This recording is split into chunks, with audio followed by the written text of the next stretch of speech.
All right, YouTube. I'm making this video for you guys. I've had a lot of requests and a lot of messages from you guys asking about my recent, acquisitions of some Zeiss lenses and why did I do that over, investing into Fuji glass. Um, there are a couple of things I want to really lay out there very clearly right up front. I don't want to beat around the bush. The Zeiss lenses are made for X mount for the X mount system. They are Fuji lenses. They though they're made by Zeiss, they're made for Fuji sensors, Fuji cameras. They work seamlessly, just like a XF lens would that you would buy, which has the Fuji branding on it. So why Zeiss? Why not Fuji? There's a lot of debate. A lot of people have opinions, and I think you know doesn't matter what you buy. It you need to make sure that it works for what you're trying to do with it and your style of shooting and your business, especially if you're getting paid to do this. Um, my biggest issue really was is the Fuji lenses are outstanding lenses. I own them. Here's a 56 1.2. So I do have the lenses. It's not like I don't. I love them. I use them. But every piece of glass has a purpose on where you use it, how you use it. Um, so the funny thing is, I actually prefer using this more on the X Pro 1 body than I do on the XT one, because I can leverage the phase detect on the XT one a lot more for the other lenses. This is a little bit slower, but again, it's a 1.2, so that that comes with the territory. If you've ever shot with this thing. Um, it's one of the finest 1.2s I've used. I've got five of them, from Canon to all different brands. I've owned them. And that was my biggest push, you know, of, of coming over to the Fuji side because they actually have lenses that look awesome wide open. I'm a wide open type of shooter. I like to shoot wide open. Will I stop the lens down? Yeah, I will. But I just love bokeh. Obsessed with it. Just it's who I am. So that leads me right into why did I pick these guys? This is the Tuit 12.2. I'm sure you can see this. I'll turn it this way. And then on the XT1 here is the 32 1.8. So why these lenses? Um, well, I love the way they render color. I love the way they render contrast. I'm a very contrasty person. I absolutely love the separation between highlights and shadows. I don't like lenses that blend and fudge it. That was my biggest issue with the Sony side of things, and I kept on waiting. I waited for a year before I decided to sell the Sony gear because they kept on fooling around with the firmware, and with every firmware they would actually fool around with the raw files, and so you would get a different look every time. So the consistency wasn't there. Well, with Fuji, the big thing is they don't play around as much, which is very refreshing. Um, the film simulations are a huge plus for me because I've shot Fujifilm since I was a little kid. So over 30 years. And not to say that I didn't shoot Kodak, I did. But I shot a lot of Fuji. So I know what that film looks like. I know what Velvia looks like. I've shot the real slide film. I'm not just making this up from just because it was the coolest camera to buy with the simulation in there. I've actually shot the actual films. The X Pro 2 has the Acros in there. I've actually shot that Neopan Acros film, the real film, not the simulation. So I know what it's capable of doing, and it's just beautiful stuff. To be able to do that on the fly, and to be able to record. Sorry, I'm just still getting over a really bad case of flu. If I cough here, I apologize.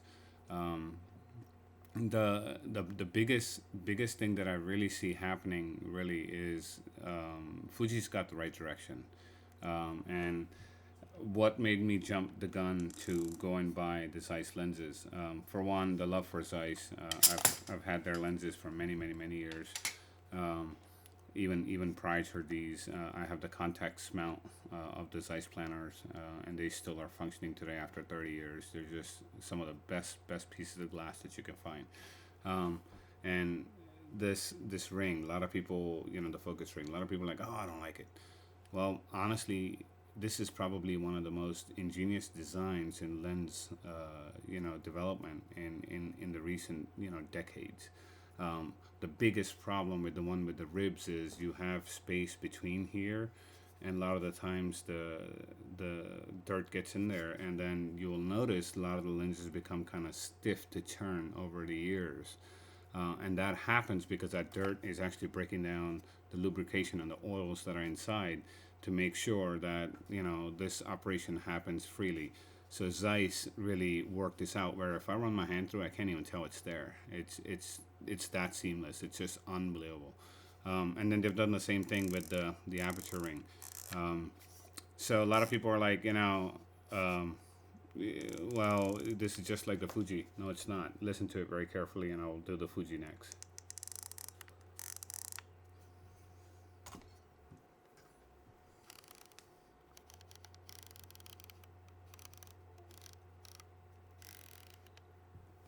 So they're very different, on their construction, their thought behind it when these lenses are made. Um, you'll actually notice the mounts. They're very different in the back. The materials that are used on this actual mount and the flange. Um, and this is not being a stickler, but I'm going to show you something which can be a very big thing when you're talking about mounting these lenses in different temperatures, especially when it's cold. I'm going to show you what the Fuji one does first. So you can see this. You should be able to. This is a really wide size lens that I'm recording this on. So once you put this on, you can feel the friction here. You feel that friction? See, I'm actually trying to force it all the way up into the lock position. And the same thing, I've already hit down locked and I have to really twist hard to get it off, right? Um, it's almost like metal to metal rubbing here. So when it becomes kind of colder, this operation becomes tougher to do, okay? So I'm gonna actually show you how the Zeiss mounts. Okay, so this material is very different. Okay, they use magnesium alloy for their bodies, which are it's a full solid metal. But when you hold it, it's very lightweight, and it can fool you to really believe that. A lot of people are like, "Well, it's not quality." Well, the quality of this, I'm sorry, man, and I don't mean this in a bad way. I like the feel of this better than the Fuji lenses. Not saying that the optical qualities in there, Fuji lenses are outstanding, but just how these feel in the hand. Anyway, so I'm gonna do the same exercise here. So it's on there, and literally you can just turn. It's already on. No friction at all. Getting it on and off. So, and this is consistent because even the 12 millimeter does the same exact thing. So not to say that one's worse, one's better. They just they're different, and you pay a lot more obviously for the Zeiss. When you pay full retail, but right now they had a rebate on the Zeiss, which made it very attractive. So it was very hard to pass on. It was actually 300. This 12 millimeter 2.8 was $300 cheaper than the 10 to 24 f4. And a lot of people are like, well, why didn't you buy that? Well, I'm not a very big zoom shooter. I will do it if I have to. I'd rather shoot primes. And the images that I've gotten out of this, I mean, I've compared them side by side with a buddy of mine who has actually the 10 to 24. There's no comparison. Seriously. I mean, the contrast that comes out of this, the detail in the shadows, and the clarity out of this on the X-Trans sensor it's unreal, unreal. So enough of that. I want to get to the next thing, and probably going to end after that. Is a lot of people say that these Zeiss lenses are very noisy. Someone just a couple of days ago told me that a Fuji rep told them that the Zeiss lenses are very noisy compared to the Fuji ones. Okay, well, I'm going to move this to wide tracking, phase detect, and then I'm going to do continuous autofocus. All right, and then you tell me when you are seeing this. We'll do this together. So you can see this, and this has got a 120-degree view on this camera, so the one that I'm recording on, so you should be able to see this. Can you guys see these points moving around? I'm still waiting to hear the autofocus on the lens.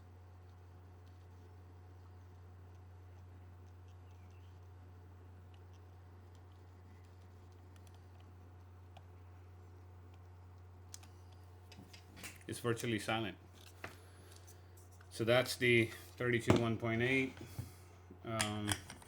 I'll show you the 12 2.8.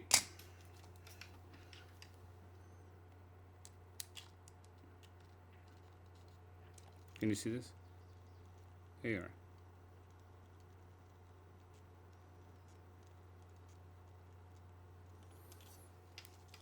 I can't hear it. Anyway, so that's enough of that, you know. So don't believe every single thing that you hear. And then there are a lot of people that have passed off not buying this lens or these lenses just because of those comments, and it's not cool.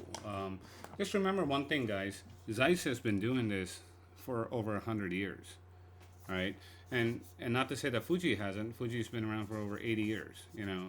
So you know, they both know what they're doing, and I don't think Zeiss is going to put their name on something that's an absolute piece of crap. And I'm just being blunt here, you know. All of their products, a lot of them outlast people. We might not even live as long as some of their lenses probably will, and that shows, you know, the testament of time onto, you know, what they've put together. I'm going to show you the box before we end this, and this is the 56 1.2 on the same thing. Can you hear that?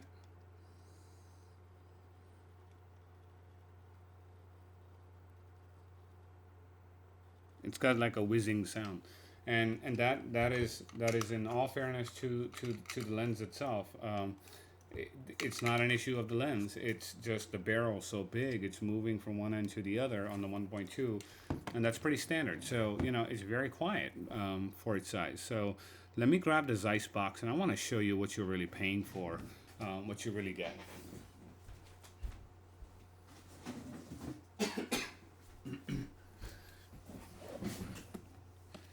Here's a box for it, okay, that it comes in. I'm gonna open this guy up. This is where the lens fits inside. Let me just show you how it looks inside there.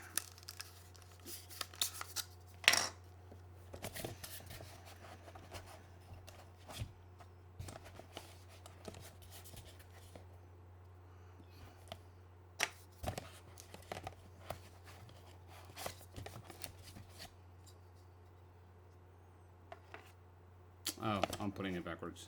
Oops. Sorry. But in any case, the lens actually fits in here like that, and then the hood goes in on this side, right? So that's cool. Now, having said that, look at this. I hope you can read this. This is actually signed by someone that made this lens to verify and make sure that it's 100% on every single thing and every characteristics of the lens. Okay, so you don't have anything like that from Fuji. You know, you don't get that. The level of service, I called Zeiss. They instantaneously sent me to all of the upgrade sites on what I needed to do. and they're more than happy to help. In other cases, I also call Fuji, and Fuji is in total support of these lenses. So anyone that tells you that uh, Fuji won't support it or won't talk to you about it, it's wrong. They do. They're very nice about it. It's apparent that they obviously worked in joint partnership with Zeiss to actually produce these lenses for their cameras. Um, so why would they not? Um, and some of the guys that are in the Fuji headquarters there, they actually have used these, and speak very highly of them. So that's very refreshing. So stop listening to what's out there on the internet. Just deal with the people that really actually are buying these things. I buy these with my own money. I don't get these to use lens rentals, none of that. I own these. I buy everything that I have. I don't get companies to give me stuff. So what I'm sharing with you is brutally honest the way it is. If you don't like it, tough. If you like it, great. So I hope this helps. Like and subscribe below. And I hope you guys actually give some of these a go.